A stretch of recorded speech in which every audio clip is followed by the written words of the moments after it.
urging all states to follow what he has started as a pioneer. Move from commitment to action. Thank you.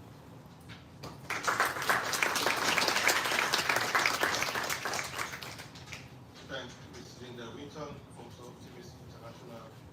From one prosecutor to another, thank you for sharing your experience, particularly in terms of the use of technology that is a survival of the human center. Thank you so much. I believe we should now hear from the founder of Just Rights for Children, Mr. Bohan Raimu, who I understand has to deliver a statement to video since we're still challenged with traveling restrictions currently. May I ask that the video? Namaste.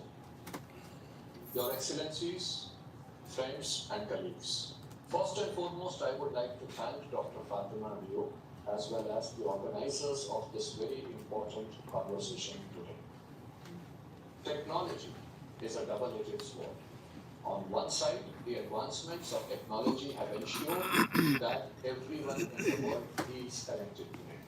But on the other, it has also meant that no child with a smartphone in the world is safe. Anywhere, every child has become vulnerable. And that is why it is needed for all of us to come together and use the advancements of our knowledge, of our technology, of our resources to ensure the safety and protection of our future, the protection of our children. What is children? On one side, there is vulnerability. From vulnerability, there is an entire journey towards a child being a victim of a crime. And from the victim, there is an entire journey towards becoming a survivor. From vulnerability to victim, from victim to survivor, at every stage, technology has a very important role. A child victim of sexual abuse may be abused within the sanctity of our homes. He or she may be abused in a commercial setting in the form of trafficking. He or she may be abused in a cultural setting in the form of child marriage. And he or she may be abused in the online spaces. The world community today has the knowledge to create international databases of sex offenders. We have the knowledge to create international databases of traffickers. We have the technology to actually develop heat maps that predict vulnerability, and they can preempt and prevent trafficking from taking place. In small pockets of the world, this is already happening. In India, on one side, we have been able to create heat maps of where traffickers become operational and who are the known traffickers. And on the other, as soon as they book their railway tickets, the Railway Protection Force is able to identify, arrest, and prosecute them so that the child is saved before being exploited. Similarly, under the aegis of the Niti Aayog, the Planning Commission of India, children who are vulnerable to being married off early are identified if they are dropping out of school. And there is no reason why every country in the world cannot create their own respective national data grids of attendance monitoring. Technology is a tool that must aid and abet the rule of law and not crime. When we are able to create policies with urgency in action, when we are able to create technological tools that are able to rehabilitate children on the basis of identification of their personality traits, when we are able to create reformation frameworks, when we share intelligence, when we share successes, when we even share our failures with each other, we take a step towards the protection of our future. And that today, my dear friends, is possible. If we fail to protect our children today, nothing else we do in life matters. The global advancements of economy, the global advancements of knowledge, the global advancements of development, all must support the human capital. They must support the children. They must support our future, and that is why the protection of children through the use of technology is the biggest need of the hour for all of us today. Let us come together, work in partnership. Let us create behavior change models for children and parents and communities so that the shame which is today associated with being a victim of a crime is shifted. That shame shifts, that blame shifts, that the agency is given to the child. And at the end of the day, the monitoring and accountability frameworks for each level of government operations, as well as creating that deterrent messaging for the perpetrator, is all supplemented through the use of technology. So, in a nutshell, what I'm saying is, what is needed is a global will. We have all gathered with this same resolve. Let us go back to our respective communities and countries. Let us pledge to work together, and let us create that global technological framework for the protection of our children. Thank you once again for having me here, and thank you for organizing this very important consultation. Thank you.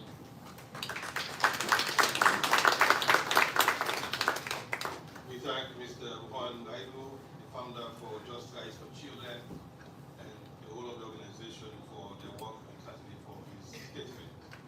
Technology to aid and abet the rule of law and not crime. That's a powerful statement. In all of the statements that we've had in the opening from our co-sponsors and organizers, we've seen demonstration of what can work in specific context in California, in India, certainly in Romania. And then what I can say to you is that mostly when you talk about technology and projects, they ask for proof of concept.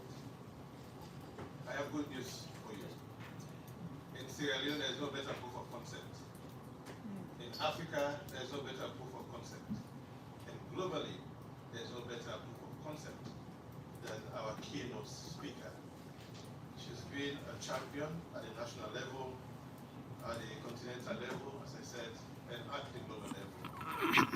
Hands Up Our Girls campaign is not only significant in Sierra Leone, but in Africa and the globe.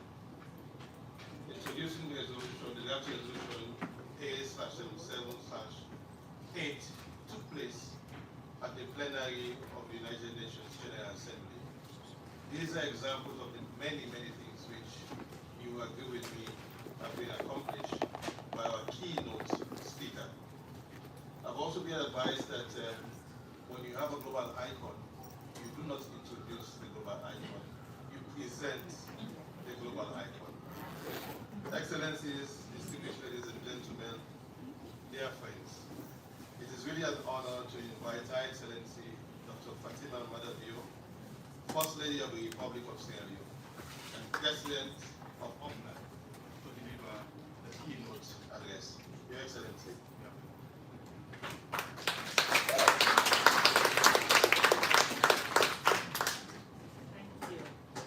Thank you very much. I don't know if I'm a global icon. I just want a tireless voice and fearless voice for our world today. Our distinguished moderator, who happens to be our ambassador, so definitely you expect him to praise me when I'm seated. Mr. Ambassador, thank you for such a generous introduction. Our co-sponsors from the Mission of Romania, Greece, Optimist International, and the founder of Just Right. Let me say, you've just, I don't know, I'm not always that moved when people give me analysis, because I am not someone of, I don't have the enough knowledge or understanding of analysis when it has to do with numbers and figures. I just want to get the job done. For being was it your former judge or a lawyer?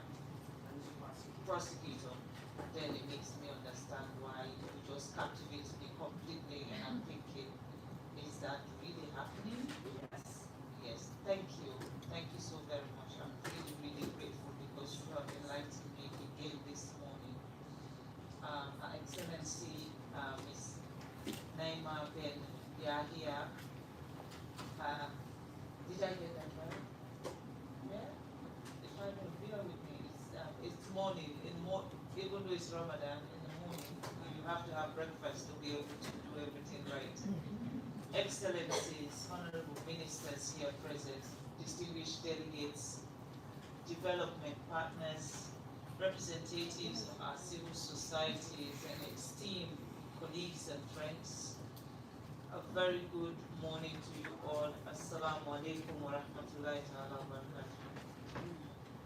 It is an honor to join you at this important gathering on access to justice for survivors of sexual violence using digital technologies. Today, we advance the United Nations resolutions led by Sierra Leone and Japan in 2022. That resolution was more than a diplomatic achievement. It affirmed that survivors of sexual violence deserve genuine access to justice and that innovations can help overcome long-standing barriers of stigma, fear, and remoteness. As the late Kofi Annan, blessed memory, reminded us, knowledge is power. Information is liberating. Today, digital technology gives us the power to liberate survivors from silence and isolation and to bring justice within reach. For Sierra Leone, this resolution strikes close to home. We know all too well the heartbroken caused by sexual and gender-based violence. Yet, we have chosen not to accept it as our fate. Sexual and gender-based violence remain one of our nation's most serious human rights challenges. Each year, thousands of cases are reported, with over 60% involving children under the age of 18. These statistics represent real individuals whose future depends on our response here today. I carry with me the story of a young girl I met during a community outreach visit. She was only 14 years old, soft-spoken, eye-lowered. She told me, I thought no one would believe me. I thought no one would believe me. It was better to stay quiet. Why should a girl stay quiet when she has been abused? Her words have never left me. They remind us that behind every statistics is a child who needs protection, a survivor who needs justice, and a community that must not fail them. In response to this crisis, Sierra Leone has strengthened laws, empowered specialized police units, expanded survival services, and improved our justice system to ensure accountability and protection.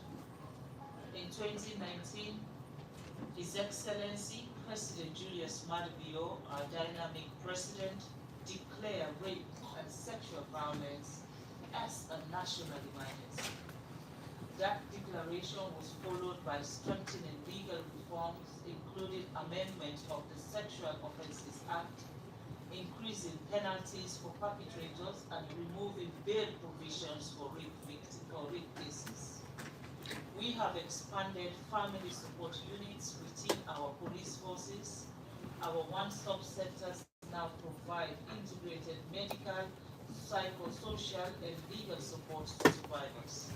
We are also working to increase prosecutions rate and reduce case backlog. But we know that true access to justice requires more than laws. It must be accessible, efficient, safe, and trustworthy. Across Africa today, millions of women and children continue to experience sexual and gender-based violence. Research shows that many women and girls in sub-Saharan Africa will face such violence, yet reporting it remains low. Prosecutions are inconsistent, and survivors encounter stigma and significant barriers. This challenge stems not from a lack of commitment, but from the limited resources, infrastructural gaps, and deeply rooted social norms. Yet today, we stand at a moment of possibilities. Digital technology when used responsibly, ethically, and inclusively, can transform the landscape of justice. Secure mobile platforms can reach remote areas. Digital case management can reduce backlogs. Data system can improve accountabilities. Remote legal assistance can increase access.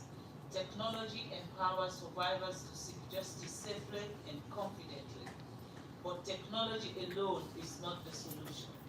It must be grounded in trust, privacy, accessibility, and equity. It must be designed with survivors not just for them, and it must be supported by strong laws, trained personnel, and system that protects rather than traumatizes. As President of the Development of African First Ladies, I urge my colleagues, African First Ladies, to prioritize access to justice for survivors of sexual violence within our continental agenda. We hold a unique position as advocates and as a vital link between communities and government. United through offline, our collective voices is powerful.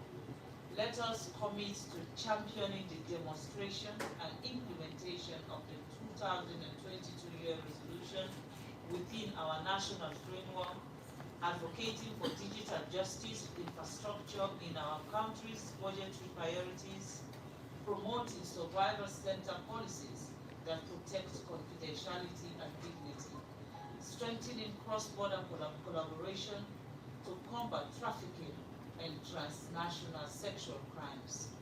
We also have to leverage our platform to shift harmful social norms and to end the culture of silence. Sierra Leone stands ready to share our experience from legal reforms and the Hands of Our Girls campaign to improves in survivor services and the integration of digital tools in our justice system. But no country can do this alone. To our development partners and the global communities here present, I ask for you, for your support, help us build capacity, invest in our digital infrastructure, promote cross-border cooperations, and establish systems that protect survivors and hold perpetrators accountable. We must ensure that no survivor is denied justice due to geographical location, that every child has a way to report, and that no perpetrator escape accountability because of system failure. Justice is a right, not a privilege. Africa seeks genuine partnership, not benevolent authority. We call for investment in digital infrastructure, capacity building, ethical technology use, and sustainable funding. When justice is delayed, denied, or stripped of accountability, it fails. Africa's survivors are not numbers. They are leaders, they are innovators, and future trailblazers. They deserve systems that protect them and hold offenders to account swiftly and surely. Yes. As Nelson Mandela taught us, it always seems impossible until it is done. Let this be the dawn of a new era of unity across Africa and the world. Let Africa move forward confidently using technology to advance justice. Let us turn our communities into coordinated action. Together, we send a clear message. Sexual violence will not be tolerated and impunity will not persist. The 2022 resolution provided a global framework.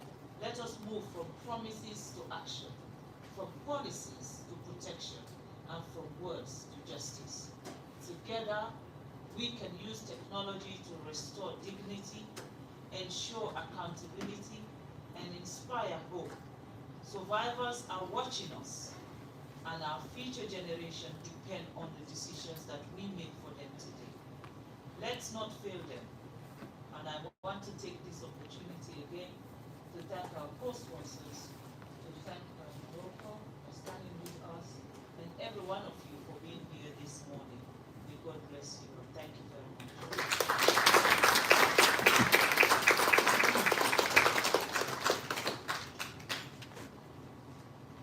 Excellencies, distinguished ladies and gentlemen, First Lady of the Republic of Sierra Leone, and the President of OFLAD, who spoke not only in sharing Sierra Leone's experience, but a call on the African First Ladies to really put forward programs and implement Resolution A/76/304.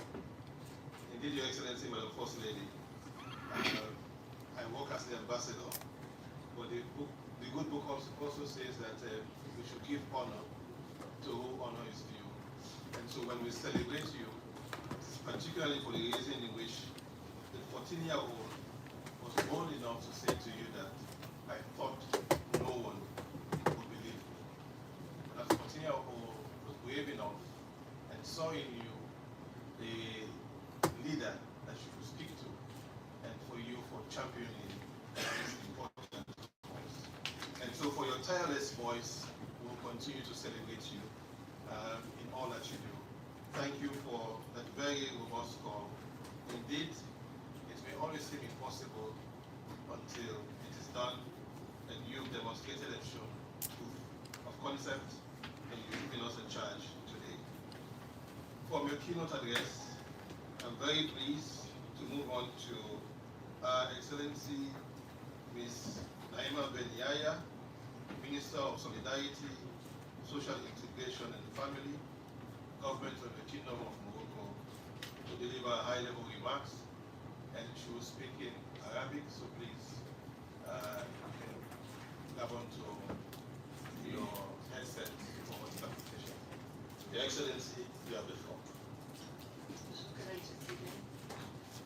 سعادة السيدة الوزراء من دولة سيراليون، السيدة فاطمة ملابيو، سعادة سفير دولة سيراليون الشقيقة، حضرات السيدات والسادة. أود بداية أن أتقدم بالشكر الجزيل لدولة سيراليون الشقيقة على الدعوة الكريمة لحضور هذا اللقاء رفيع المستوى الذي يتناول موضوعا شديد الأهمية، ويسعدني أن أتقاسم معكم تجربة بلدي في هذا الصدد. المملكة المغربية تحت القيادة الرشيدة لصاحب الجلالة الملك محمد السادس حفظه الله جعلت من النهوض بحقوق النساء وتأسيس حمايتهن من ضمن الأولويات، وترجمت ذلك عن طريق Your Excellency, Honorable Minister, I just want to check to make sure that we're having interpretation. the interpretation correctly. It's on now? Channel 3, please. Channel 3, everyone. Channel 1? 1. Channel 1.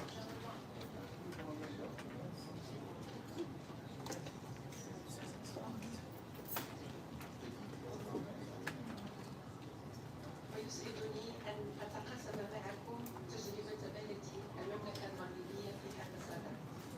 المملكة المغربية تحت القيادة الرشيدة لصاحب الجلالة الملك محمد السادس حفظه الله جعلت من النهوض بحقوق النساء وتعزيز حمايتهن من ضمن الأولويات، وترجمت ذلك عن طريق عدد من المداخل، منها المدخل القانوني والمدخل المؤسساتي والمدخل التثقيفي والتوعوي. المدخل القانوني تجسد من خلال قانون متعلق بمحاربة العنف ضد النساء الذي حدد مفهوم العنف تحديدا دقيقا، ونص على المبادئ الأساسية المؤتمنة في مواجهة هذه الظاهرة والمتمثلة في زجر مرتكب العنف والوقاية منه وحماية الضحايا وتوفير آليات التكفل بهم، كما تجسد من خلال إلغاء عدد من المقتضيات التمييزية كل من القانون الجنائي وقانون المسطرة الجنائية ومدونة الأسرة على سبيل المثال. حضرات السيدات والسادة، لقد اعتمد المغرب في التعاطي مع ظاهرة العنف ضد النساء بما فيه الجنسي مقاربة مندمجة تقوم على 4 مرتكزات متكاملة تربط فيه ما بين الوقاية عبر التربية والتثقيف وتغيير صور النمطية، والحماية من خلال تعزيز الآليات القانونية والمؤسساتية، والتكفل عبر تطوير خدمات الطب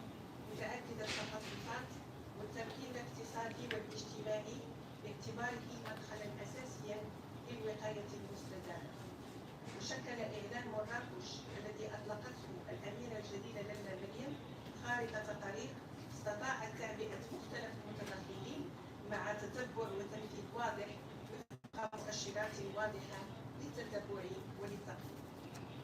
وإدراكا لأهمية التحول الرقمي في تحسين النجاعة والشفافية والسرعة في التفاعل مع طلبات النساء وخاصة ضحايا العنف بمختلف أنواعه بما فيه الاتجار بالبشر كجريمة عابرة للحدود، تم إحداث منصة كلنا معك للاستماع والدعم والتوجيه لفائدة النساء والفتيات في وضعية هشة، مفتوحة طبعا 24 ساعة على 24 ساعة طيلة أيام الأسبوع عن طريق خط هاتفي مباشر وكذا تطبيق ذكي يتم تحميله مجانا عبر الهاتف المحمول. وتهدف هذه المبادرة إلى النهوض بحقوق المرأة وحمايتها من أي انتهاك عبر توفير خدمة الاستماع والتوجيه من طرف عدد من الأخصائيين الاجتماعيين والنفسيين، وذلك لفائدة فئتين من النساء والفئات في وضعيتهن هشة. الفئة الأولى من أجل الإبلاغ عن أي ابتلاء أو عنف يتعرضن له وإرشادهن وتوجيههن إلى المصالح المعنية حسب كل حالة، إما النيابة العامة أو مصالح الأمن الوطني أو الطرف المدني، لا سيما الحالات التي تتطلب تدخلا استئجاريا. الفئة الثانية من أجل طلب الدعم أو التوجيه أو الإرشاد بشأن فرصة للشغل أو للتكوين أو تكوين مالي أو مقاولة أو مشروع مدر للدخل على المستوى المحلي أو الجهوي، وذلك لترجمة قناعتنا بأن الاستقلالية الاقتصادية عامل أساسي لرفض العنف من طرف الناجحات. كما تم إطلاق خدمة الشكاية الإلكترونية والتي تتيح وضع شكايات النساء وتتبع مآلها عن بعد انطلاقا من الموقع الإلكتروني لرئاسة النيابة العامة.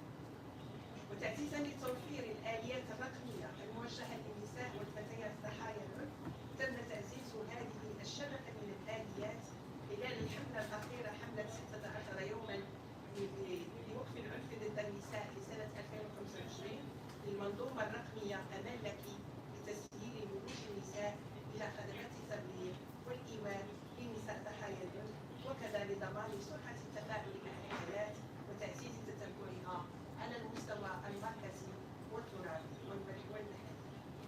واعتبارا لما تطرحه الرقمنة من تحديات مرتبطة بحماية الخصوصية وأمن المعطيات الشخصية، فقد تم الحرص في تطوير المنظومة الرقمية على اعتماد مجموعة من الضمانات القانونية والتقنية التي تضمن حماية المعطيات ذات الطابع الشخصي للنساء ضحايا العنف، وذلك في انسجام تام مع مقتضيات القانون المتعلق بحماية الأشخاص الذاتيين تجاه معالجة المعطيات ذات الطابع الشخصي، حيث تم حصر الخروج إلى هذه الآلية في نطاق الجهات المختصة بالتكفل مع احترام المبادئ السرية والحد الأدنى من جمع المعلومات وضمان موافقة المعني بالأمر على معالجة بياناتها، إضافة إلى اتباع بروتوكولات تقنية لحماية المعطيات من أي استعمال غير مشروع أو تسريب محتمل.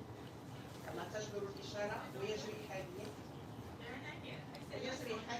العمل على ملائمة مختلف الخدمات الرقمية المرتبطة بالتكفل بالنساء ضحايا العنف مع المعايير الوطنية والدولية لحماية البيانات، بما يضمن ولوج النساء إلى خدمات الدعم والعدالة في بيئة رقمية آمنة ومحترمة لخصوصيتهم. حضرات السيدات والسادة، رغم المكتسبات التي حققناها في المملكة المغربية، إلا أن التقدم الحقيقي لا يمكن أن يكتمل دون تحول ثقافي، لذلك لا زالت بعض الحواجز الثقافية تحول دون القضاء النهائي على العنف ضد النساء. لذلك نعمل حاليا على إهداء برنامج خطة وطنية لمحاربة الصور النمطية ونشر ثقافة المساواة برؤية استراتيجية تستهدف تفكيك ما ينتج التمييز ويعيد إنتاجه، خاصة في التعليم وفي الإعلام وداخل الأسرة وفي الشغل وفي الفضاء العام، عبر إطار وطني واضح للتغيير وقابل للقياس والتتبع، تقوم فيه مكونات المجتمع المدني بدور هام.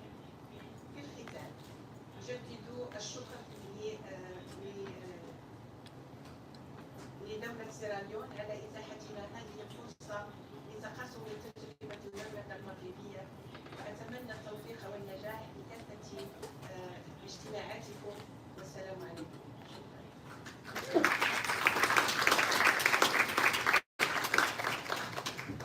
I thank Excellency Naima Benyaya for sharing the rich experience of the Kingdom of Morocco, from electronic complaint system to access to databases that really guarantees and safeguard privacy, to the presentation of the national plan to eliminate discrimination in the media workplace and other important areas.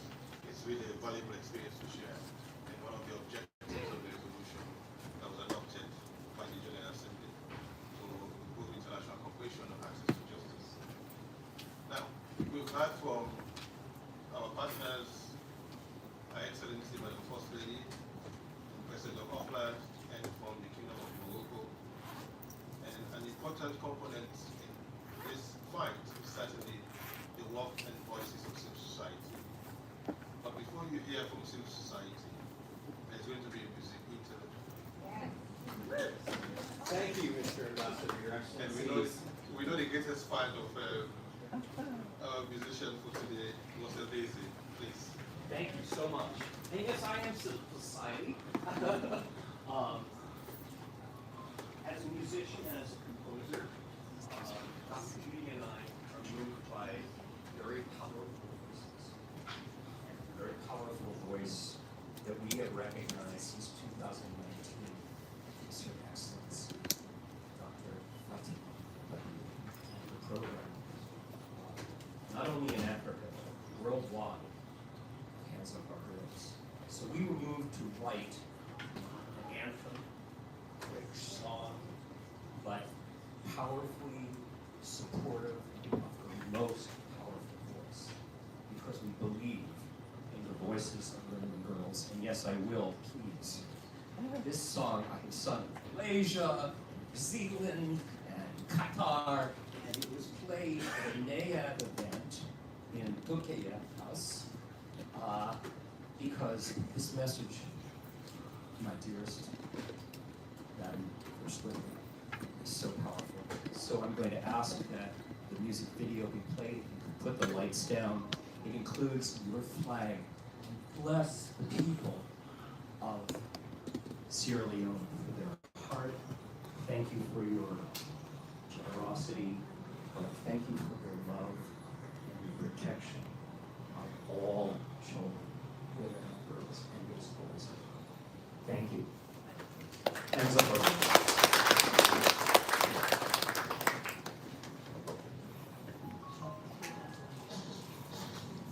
Please turn up the volume. Hands up, girls, they're the future of our country, for our world. Hands up, girls, they're the love of our life, future of our country, for our world. Keep them from harm, protect them from hate. Hands up, our girls, no time to wait. Protect our girls, support them each day, as they make miracles and magic for our world, every way.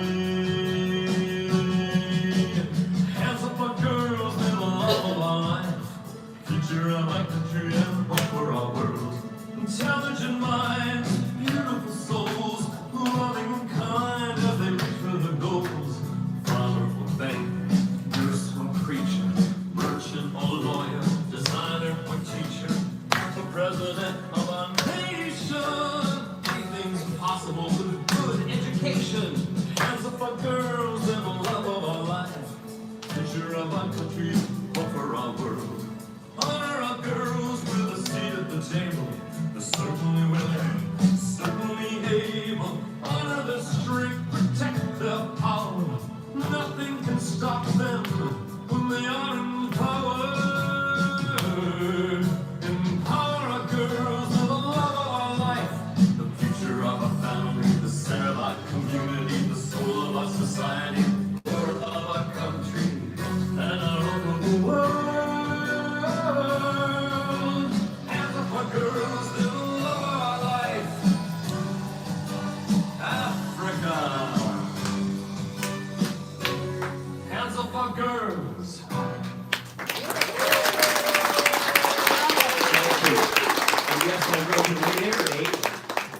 Judy and I wrote that together in 2019, and we debuted it at a side event during the GA with the First Lady, and I believe 12 ambassadors, probably the most auspicious side event ever from all over the world.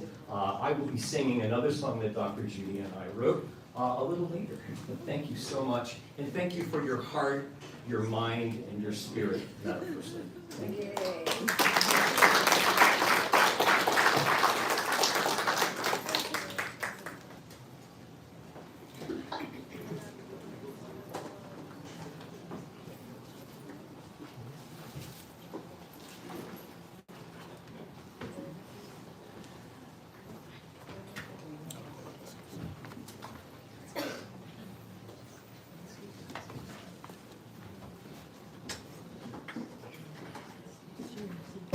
Live stream.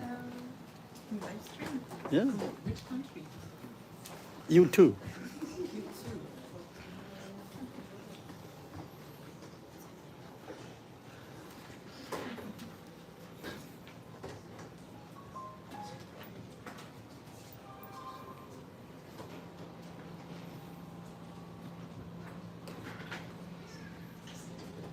Excellent.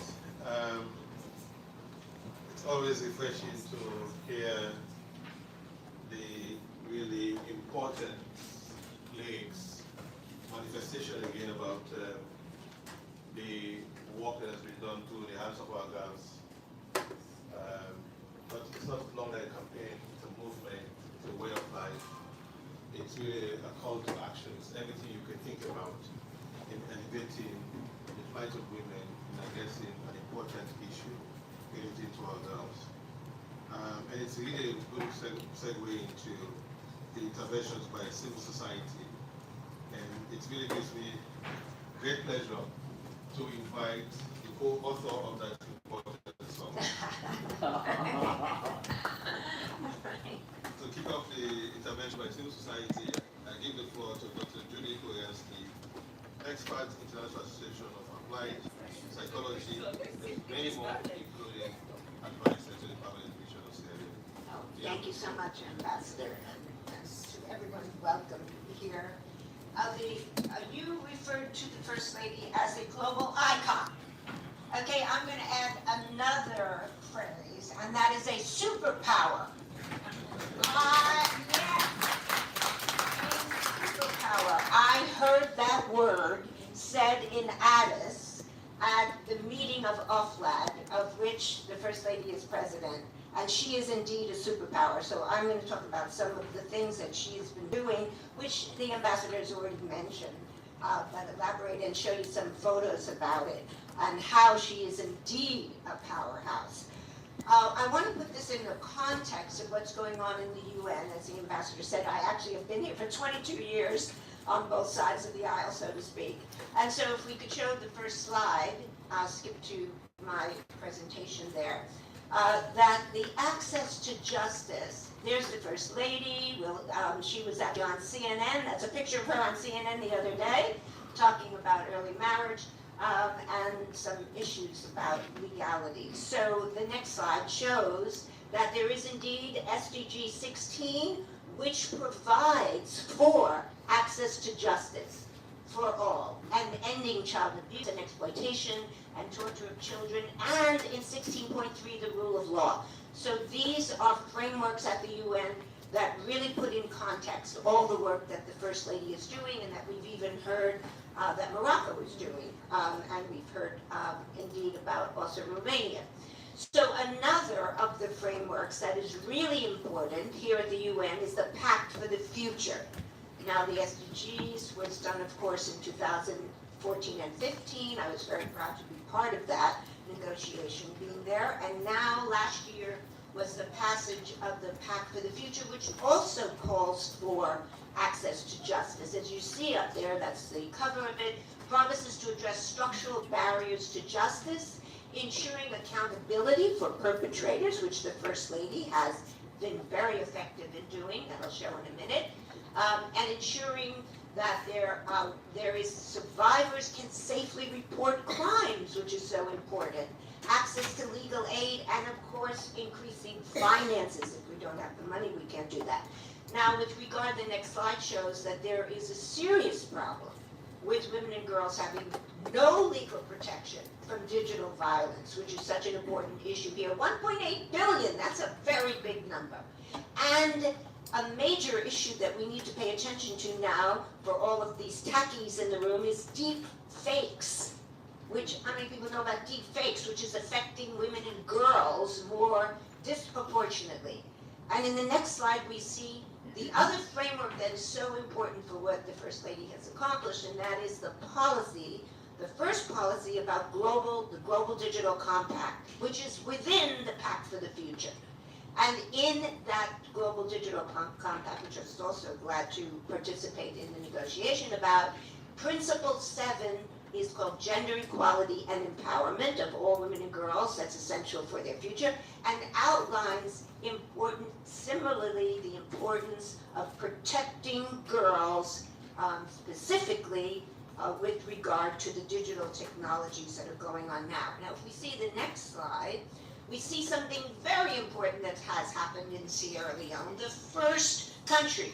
Sierra Leone is the first in many ways, thanks to the mission here, thanks to the embassy, thanks to certainly the First Lady and President Biya. And in fact, Sierra Leone was the first country in order to adopt this very interesting gender-based violence information systems plus. What is the plus? The plus stands for that this information systems is actually an in the cloud system, so that things, all the reporting can be collated and that can be put in a place that we can really access it. And thanks to Sierra Leone for being first country to adopt this countrywide. So now it's really, the next slide shows you that many civil society initiatives, since the ambassador was mentioning that, are also on board about access to justice, specifically in peace and conflict settings for girls. Now, this is very important because the First Lady is the president of UFLAD, the Office of the African First Ladies for Development, and their focus is a lot on conflict settings, and so there are civil societies that care about that, ensuring that perpetrators are held accountable, which the First Lady has also done, and that they have access to justice. So if we see the next slide, the Secretary General is also on board about this, that he has made a priority about violence against women and girls. And if you see in the next slide, his campaign is Unite, show the next slide please, Unite to End Violence, and you see there that ending child marriage, which the First Lady is certainly a pioneer about, is one of the parts of his ending digital violence, because this is so important now. And by the way, is anybody wearing orange? I'm wearing Sierra Leone colors. Whoever's wearing orange, orange is declared as the color of, of sexual rights for women, actually.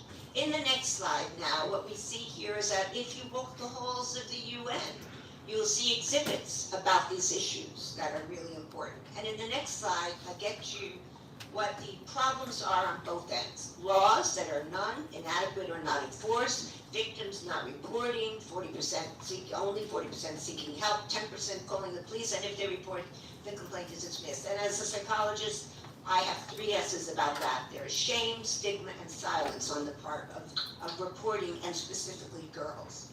And so in the next slide, we see the Hands Off Our Girls campaign. We had many events during COVID. As you see, we're wearing our masks there. And many of the projects that the First Lady is doing, including the distributions of free sanitary pads so that girls can go to school, which is really important, and education is part of her OFLET initiative. On the next slide, what you see here is the national accomplishment by the First Lady that the ambassador mentioned before.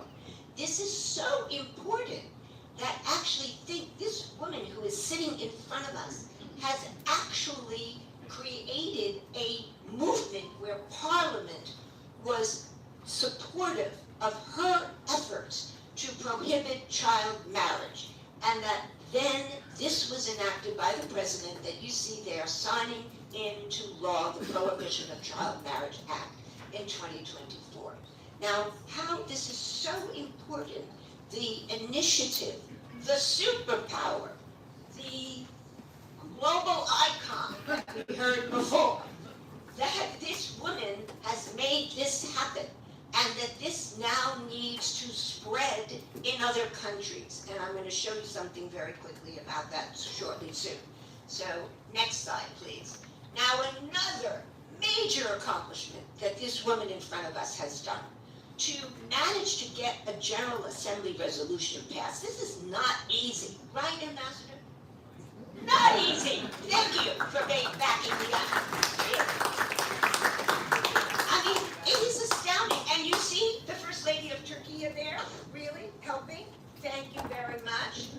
And Nigeria also helping, and some civil society organizations, but majorly because of this global icon in front of us, who got a resolution passed about the international cooperation for access to justice, remedies and assistance for survivors of sexual violence. This is so major, and she even mentioned herself how this needs to grow and then be adopted in other countries. So in the next slide, we see here, if you just press on that, I just want to show you not the whole video, but part of it. Just click on the picture and it'll show up where you click.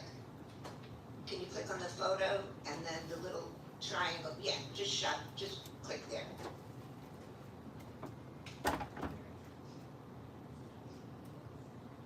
What about the sound? Can you hear the sound?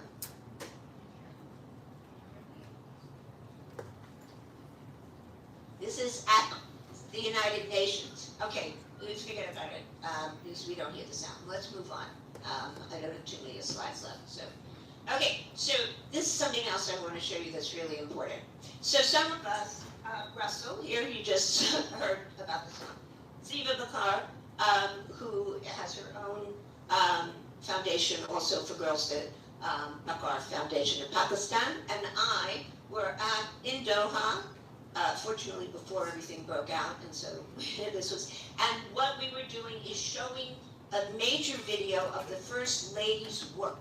The Hands Off Our Girls program, all the things I just talked about. It was streaming on that screen you see there, because you could see her. And this was at an exhibit at the Second World Summit for Social Development. And so what I want to say about this that's so important, and I'll probably wrap up with this, is that at this exhibit hall, you see all those people who showed up at our booth. And we were showing the video about all the accomplishments of the First Lady. And those people from all over, not only Africa, but other continents, were coming up to saying, what is she doing? That's amazing. How did she get that done? How could we do that in our country? And so this is really significant. Isn't this significant that this is spreading? And we're going to take that further, too. Yes, all right. Okay. And so, I'm going to end with the video. If you could just, I hope the sound plays. If not, it's fine. This is a woman who is a lawyer, by the way, from an African country. You see her there talking to me saying, this is astounding what the First Lady is doing. I want this in my country. I need to find out how we get this done in my country. And so, thank you for everything that you are doing. How important you are, the superpower and the global icon.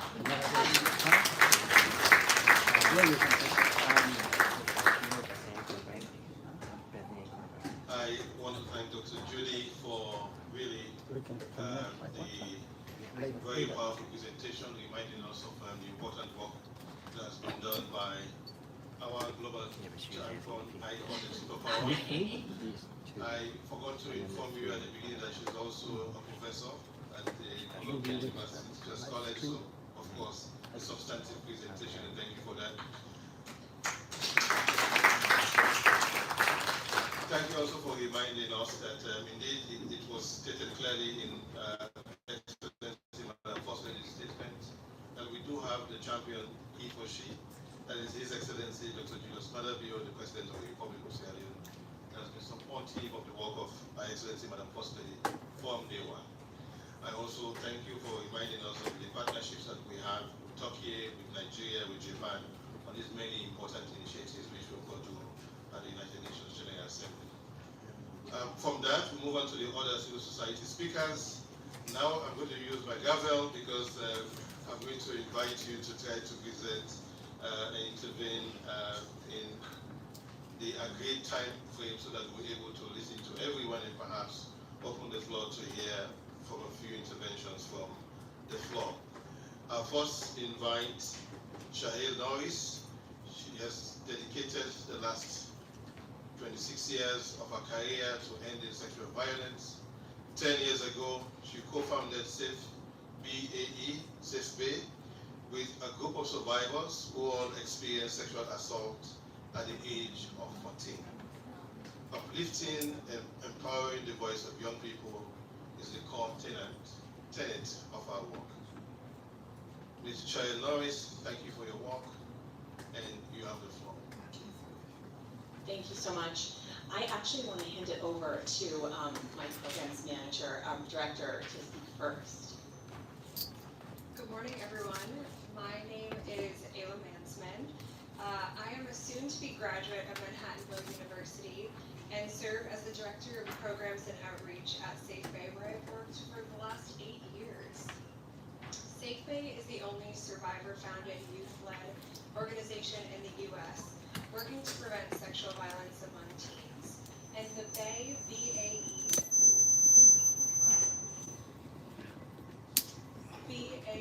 stands for Before Anyone Else.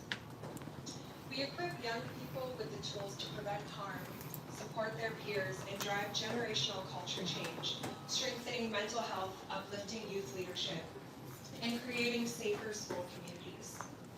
Our co-founders knew from the beginning our messengers were going to be just as important as our message. My timeline with the organization is a testament to just that. I first joined as a club leader at 14 years old, and now at 21, I find myself rapidly aging out of the demographic, while having the privilege to work closely with hundreds of youth leaders that are undoubtedly the future of this work. 2/3 of Safe Bay's board of directors are under the age of 25. This is not an advisory board or a youth council. All of Safe Bay's programs, the creation and delivery of our materials, and the direction of our organization are all driven by that board. Since the inception of our organization, we've understood that if we want to end a lifetime of intimate partner violence, university violence, workplace harassment, domestic violence, etc., we have to start prevention at the origin with young people.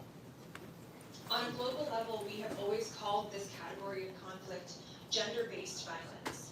I would like my generation to be the first to identify it more accurately as a public health crisis, and even more specifically as a mental health crisis amongst teens, because sexual violence impacts everyone.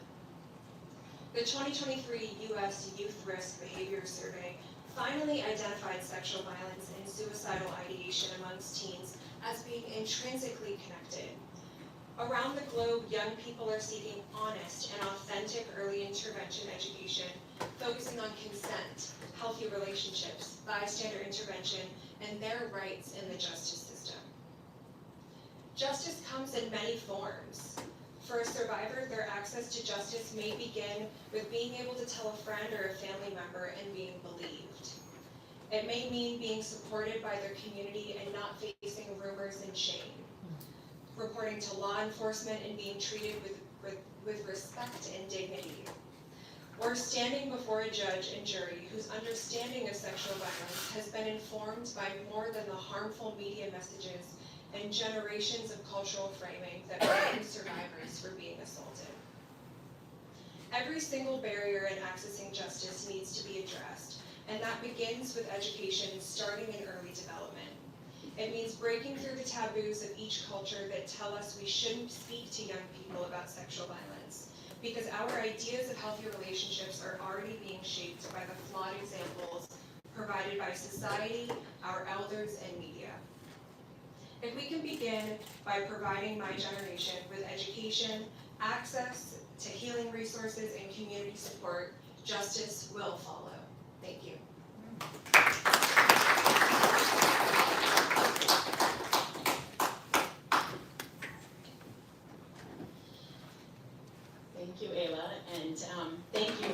the introduction, and thank you to the organizers for creating this space for such an important dialogue. My name is Shale Norris, and I'm the founding executive director of Safe Bay. I'm so inspired to share this stage and be in community with global leaders in this work. May the dedication and visionary leadership of Her Excellency inspire other governments to invest in shared solutions that provide prevention, education, and justice resources for survivors across the globe. Everything Ayla spoke to are the foundations of our work. We need to combat this issue on so many fronts: education, cultural influence, and the primary thing we're here to focus on today, technology. Specifically, the ways to use technology to give survivors access and options in seeking justice. Survivors deserve more than to be believed. They deserve trauma-informed tools that give them the power to document their experiences on their own terms and the autonomy to decide what they want to do with that information. Among the many resources that Safe Bay provides, we offer a free, encrypted, anonymous reporting tool that gives any young survivor a time-stamped record and the autonomy to decide if and when to share it, whether with school officials or law enforcement. The tool also includes a repeat perpetrator identification component, so survivors can know if there is a history of violence from the person who harmed them.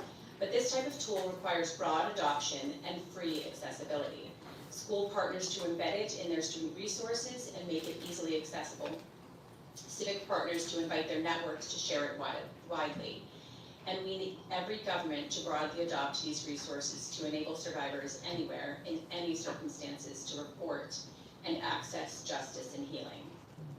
Ultimately, justice looks different for every survivor, and access to resources, whether for justice or healing, should never be the barrier that stands between them and their next step forward.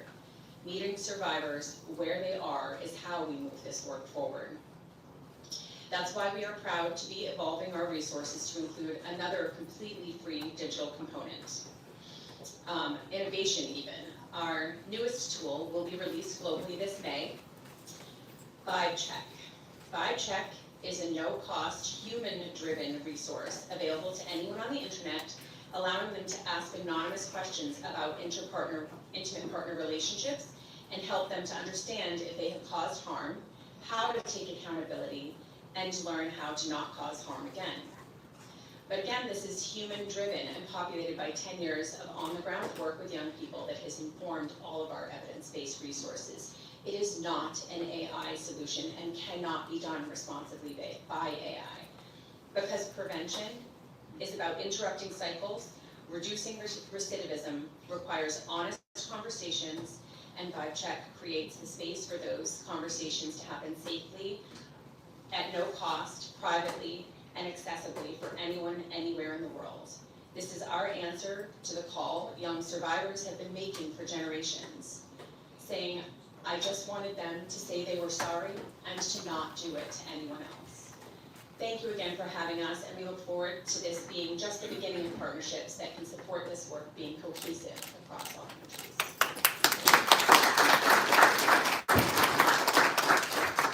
Child Norris and Ayla Mansman, thank you for sharing the important work that you do and the tools that you really come forward with. You ended with the right word, an important word, partnership, moving forward, and we look forward really to working with you and using the resources which you've developed. From Safe Bay, I'll move on to our next speaker, Ms. Zainab Eyiga, MSc founder and executive director of Setu Yetu Center for African Women. She is unwavering in a vision of a world starting in New York City, where each and every person achieves their full potential. She provides strategic guidance and oversees daily operations of Setu Yetu, while also engaging in national public policy advocacy and training. You have the floor, please. Thank you so much. Good morning. It's a privilege, and thank you so much, Your Excellency, for having me in this critical conversation. As I said, my name is Zainab Eyiga. I work here in New York City. But this morning, I wanted to spend my minutes to talk about my work that is with the refugees in Uganda, South Sudan, and Kenya. I'm originally from Sudan, but for the last month, I've been doing work with refugee women and girls in Uganda. And the issue of sexual violence, as many of you know in this room in Sudan, is critical. It's rampant. It's been one of the war crimes that we're documenting.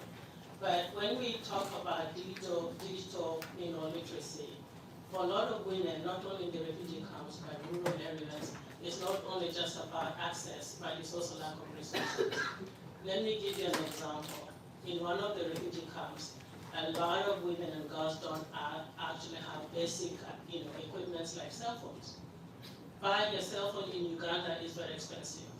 You have to pay for the minutes. You have to refill the minutes. So that's why. If you don't have a cell phone, you can't communicate. If you don't have a cell phone, you can't document what's happening to you in daily basis. So when we talk about, documenting, reporting, and accountability, we also have to talk about access to those resources and equipment for poor, especially poor women and refugee women. And then there is also, lack of, methods of reporting. Who do you report to? There's no infrastructure for reporting. There's no systems, no 1-800 number. Like for example, here in my work, I work with sexual violence survivors here in New York City, and sometimes I'm on call at night. But when I'm in the refugee camps, there's no 800 number to call. There's nowhere to go. Sometimes even when you take a survivor to the hospital, they can't even document or collect, the rape kit, the sexual assault kit, so that that information can take and lead to prosecution. So that's one. And then two, there is just the desire not to prosecute perpetrators. There is this cultural amnesia, as Dr. Judy said, that shame. Because again, sexual violence is not only targeting an individual, a girl, it actually targets the whole family. That shame is, required by the family. That shame is held by the whole, community. And then we have, in the refugee camps, we've had actually young girls who've given birth to children based on rape. And that is a stigma that they carry on a long time. But I wanted to end my talk by saying that it's not only just digital literacy, but it's lack of access, lack of resources, and for poor women in rural areas and refugee camps, not having the digital equipment limits their ability to actually protect themselves and limits their ability to actually report the crimes that are committed against them. Thank you so much.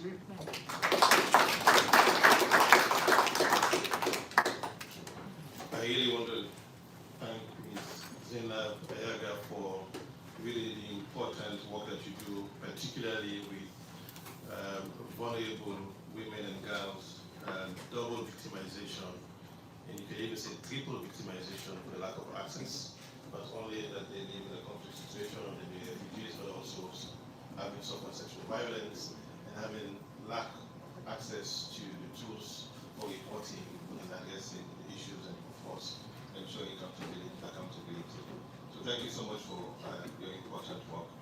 I'll now move on to the Senior Director of Safe Horizon, to Ms. Kivalina Caven, currently the Senior Director of Safe Horizon's Crime Victim Assistance Program, and has spent 16 years working with survivors of domestic violence, sexual assault, and other violent crime. She facilitates a variety of training in her role and has trained across the country on a variety of topics, including self-care and impact of workers who serve victims of trauma. For your important work, I give you the floor. Thank you so much for having me. And thank you, Your Excellency, for the invitation today. It's an honor to be surrounded by experts in the field. My name is Kim Cavern. I am a, thank you. I work for Safe Horizon. I've been there almost 20 years. Safe Horizon is the nation's largest victim services agency based here in New York City. We serve survivors of all types of crime, predominantly survivors of domestic violence and sexual assault, but we serve victims of any crime across New York City. The program that I oversee is our Crime Victim Assistance Program. That program specifically places advocates in every police precinct across New York City. So there are 86 precincts. We have a domestic violence victim advocate and a crime victim advocate in every precinct. Our advocates get all of the police reports that were filed in that precinct, and we make outreach calls to every victim. The need for this program is great. We are the only program in the United States that pairs advocates with police departments, and the advocates do not work for the police department. So we are not employees of the New York City Police Department, we're employees of a nonprofit organization, and that allows us to provide victim-centered, trauma-informed work to survivors, whether or not they want to proceed in the criminal justice system. We know, and I've been humbled by the remarks of so many today to be reminded that this crisis is worldwide and that we still have so much work to do, and I'm also inspired by all of the work that has been done. We know that the criminal justice system is just one piece of a larger quilt of justice that should be available to survivors, but our work within the criminal justice system specifically needs to be victim-centered, and it needs to be based on the needs of victims, and that's where our work comes in.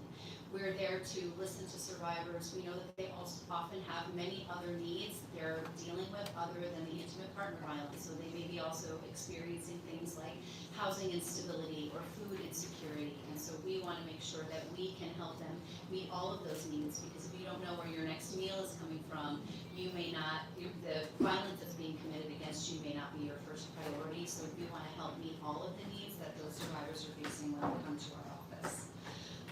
Our agency is also in the courts, so we are in all of the family and criminal courts in New York City to provide similar services, meeting victims. We know that there really, despite the advancements in technology, there is a huge gap in communication between the criminal justice system and survivors are often left in the dark about the cases in which they are the victim and the primary witness. So our job in the court is to be an intermediary between the system and those survivors and make sure that they have informed information, and to also provide them with as much control as possible. One area where we've really been integral with this is the statewide advocate system petition system. So our advocates were actually the very first in New York State to file these petitions. The system allows advocates to file for orders of protection on behalf of victims rather than the system doing it. So as we know, when a victim walks into a court and is requesting an order of protection, they often are in the dark about the process. They don't know the safety concerns that they may be faced with. They are not informed of how long these processes can take. So our advocates can meet with the victims first, have an informed, thorough conversation about what this process looks like, to talk about safety as it relates to order of protection, to let the clients make an informed decision about how they want to move forward. And if they do choose to move forward, we can draft those petitions so that they are filed in a victim-centered way that really relates the client's experience to the court. And lastly, I just want to say that, technology is really twofold. It has provided huge benefits to clients in terms of the criminal justice system, in terms of the way that they're able to communicate with others, in the ways that they're able to gain community with other survivors and get information. It also has really enhanced abusive behaviors at the hands of abusers who have learned to use technology. And the criminal justice system, unfortunately, is not caught up with technology. So we know that what victims are experiencing is far ahead of what the criminal justice system is able to accommodate and to account for. And so real needs for the criminal justice system to catch up with technology and its use, I think, is important. So thank you for having me. Gabriel, thank you so much for sharing the experience of Safe Horizon. From the prosecutorial experience from California to how victims are provided support in New York City, to experiences from India, Africa, Romania, Morocco, and certainly from the pioneering work from Sierra Leone. I think we've had a lot of sharing of experience. My next speaker is unique, and I think also very important in the work that he has been doing. I'm really pleased to be giving the floor to Ted Bunch, who serves as the Chief Development Officer of A Call to Men. It's important. Call to Men is a leading organization engaging men and boys as partners in building cultures of respect and equality. His work focuses on transforming harmful norms around masculinity and strengthening communities through prevention, education, and accountability. It's not an easy job, but thank you for the work that you do. You have the floor. Thank you very much. Thank you very much, and good morning to all. Thank you, Your Excellency, for this wonderful opportunity. I want to thank distinguished guests and colleagues here for all that you've shared.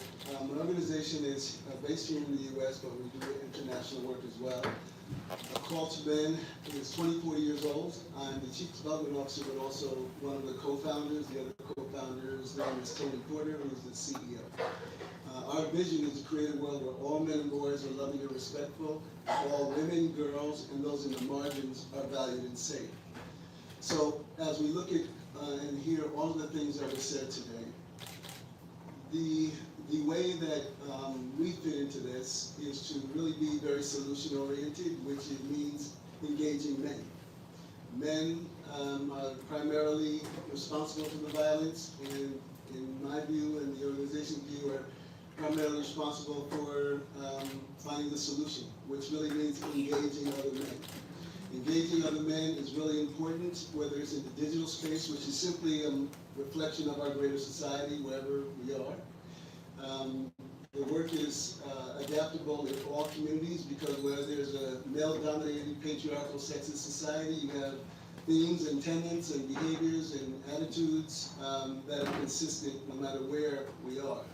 And that consistency is really around silence as well. So whether we look at violence online or whether violence in our communities, most violence toward women and girls is done by men, but most men are not violent, but we're silent about those that are, and that silence is as much of the problem as the violence and abuse is, if not more of the problem. Meaning that those men behave those ways because other men don't say anything about it, and if we did, and if we didn't allow them to be in our lives and we held them accountable, they would stop. Because what they want is respect from men, and if we take that away from them, they will adjust. So when we look at male socialization, because that's really what this is about. It's not about, by the way, when we really look at manhood and prevention, really going upstream to stop these things from happening in the first place, we do it through a lens of not calling men out, while men need to be held accountable, but calling men in. That it's not so much about indicting men for their behaviors, why they need to be held accountable, but inviting men in, because we're all swimming in the same water. All of us have been socialized in the same way. We've all been taught and raised in what we call the man box. And the man box are these messages that are given to men, reinforced by men, and passed down to our boys, right? Especially when we look at sexual violence. And some of these things that are passed down to our boys, specifically, again, the tenets, wherever you are, I'm sure this is true. Women and girls are seen as having less value than men and boys. On some level, women are the property of men. So if I'm in Sierra Leone or in New York and I see a man hitting his wife or girlfriend, I walk over to him today and say, knock it off, he's going to say, mind your business in one form or another. And I'm expected to. And that we teach our boys to sexually identify women, whether it's in the digital space or whether it's in our communities and our lives, and we do that through our silence. This is really important. We have a curriculum. We work with from elementary schools, middle schools, high schools, colleges, corporate America, law enforcement, military, all professional sports leagues. Wherever there's men and boys is where we go, and where our message really resonates. Again, not indicting men, but inviting men in. We're all swimming in the same water. And when we look at the sexual objectification, we have a live respect curriculum. It's life skills and well-being for boys and young men that we wrote with Scholastic. And it's around the country here in the U.S., but it's also throughout a number of countries in the continent of Africa and also in Europe. Live respect curriculum, one of the lessons we have is around consent. And when we created the curriculum, we interviewed boys from all around the country, all different demographics, and asked the boys, and I'm sure if I'm in whatever community you're in, I ask the boys the same thing, can you define consent? High school boys. Only 19% of boys, no matter what community, they look like boys who would be in your community, only 19% could define consent. Well, that explains a lot. It explains sexual assault in the military, it explains sexual assault on college campuses, It explains why girls and women between 16 and 24 are at the highest risk of being sexually assaulted. Our boys think no means try harder, and the men in their lives are not teaching them any different. They're actually teaching them about conquest. They're teaching them about less value for women and girls. So, at the end of the curriculum, and only one lesson in the curriculum is on consent. That number went from 19 to 75% of boys can define consent. So that's that's prevention. And that's true wherever we are around the world, that number jumps that much because our boys simply haven't had the conversation. And they're getting all these messages from men in their community, good guys, not men who are going out and sexually assaulting women, but they're getting the message around objectification, property, and less value. And I'm going to wrap up here. I know I'm probably over time, but I really want to state that when our boys know different, they behave different, and men are the same. And so that number from 19 to 75, look at all of these sexual assault prevention, all the victims that didn't happen because of that now. That boys know that no means no, that if it's a yes, it needs to be as enthusiastic as his. If it's a yes with a stiff body, that means a no. There's all these things they now know that they haven't considered before because the message that they've been getting is, I have to get something from this interaction with her because if I don't, I'm falling short on the manhood that I've been taught I have to live up to, and I'm not a man. So, after that, so that's all the victimization that doesn't occur, but also all these boys' lives whose haven't been impacted by them doing something terrible to someone that they didn't know that would cause harm. And so that's prevention. And so we're happy to have this conversation. I'm so honored to be here representing A Call to Men. Again, we do work in person or virtually, so we do a lot of work virtually where we can educate people around these issues around engaging men, and that we have hope and healing for men because there's a lot of men who are acting out of their own trauma as well, not to excuse the behavior, but there's a lot of men acting out of their own trauma, and that needs to be considered too, because that male socialization, men are dying earlier, suicide among men is much higher than women, so these rigid notions of manhood are not serving men either. Thank you. Thank you, Bunch. I can only look forward to joining one of your sessions where we look at institutionalization and also ensuring that there is accountability. Thank you for the work that the Call to Men is doing. Excellencies, distinguished ladies and gentlemen, we have 10 minutes. We have some time, a little time for interventions from the floor. Just promise me that you state your name and organization and take 1 minute to say something in really strengthening a commitment for accountability. We are distributing pins around the room. Please, we invite you to just pin them on your laptops to really demonstrate your commitment to strengthening the framework for accountability. I see your hand is up, so we use our place to invite you to take the floor.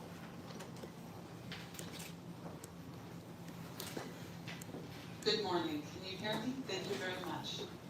Thank you, Your Excellencies, superpowers, icons in the room.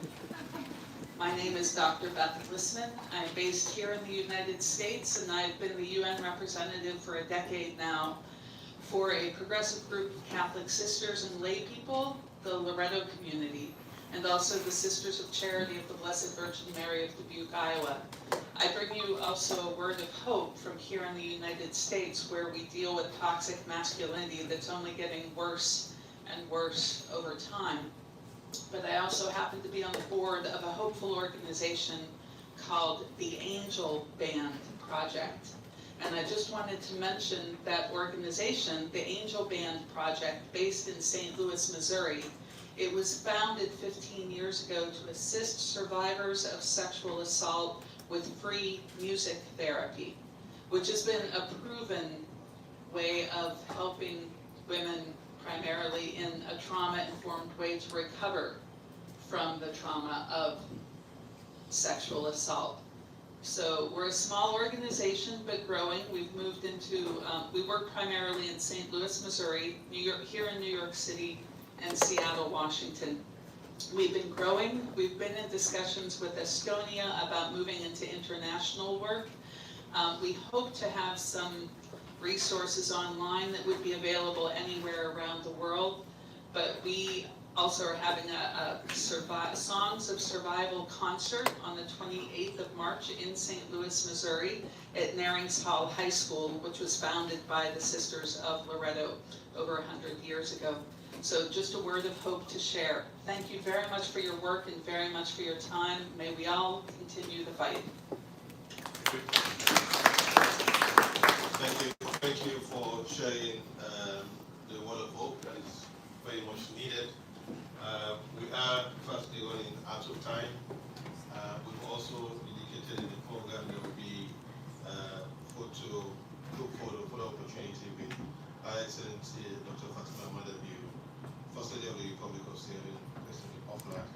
So we do want to save time for that. And with no request for the floor, what is left of me is firstly to thank Her Excellency Madam First Lady Dr. Fatima Madabiu for making time to be here. Indeed, in the presentation by Dr. Judy Koyaski, she's mentioned that she was interviewed on CNN by Jim Chapa. That is as a result of really commendable, important, tremendous work that she's been doing on ending child marriage. So she's been here working already, and of course for us at the Family Mission, it's really a great honor to have her introduce her in this important event with our office. And so in the form of closing, I want to take this opportunity to thank Her Excellency and celebrate her and her hard work, and also thank our office and the team in our office for the important work that they do, from Freetown to Addis to New York and every other capital or city that she's been invited to champion the voice of women and girls. I also want to take this opportunity in her absence to thank Her Excellency Naima Ben-Yahya, the Minister of Solidarity, Social Integration and Family of the Kingdom of Morocco, for sharing Morocco's experience. We have special guests here. You see seated at the immediate right of Her Excellency Madam First Lady is no stranger to New York, His Excellency Ambassador Sowa, who is the Ambassador of Sierra Leone to the United States. And we also have a very good advocate on gender issues, Ambassador Asper James, Deputy Commissioner for Brussels, Belgium, who's joined us for CSW. And he's looking right at me, the Deputy Permanent Representative here in New York for Political Affairs. Ambassador, thank you. I'm thanking them most especially because I know that a lot of work has been put into this, including staff at the mission and the staff dealing with these issues. But we are at Nelson Mandela Hall, we are at Africa House, so allow me to thank the Permanent Observer Mission led by Ambassador Mohamed Idris and team for really the important work they are doing and they're going to do for the rest of these 2 weeks.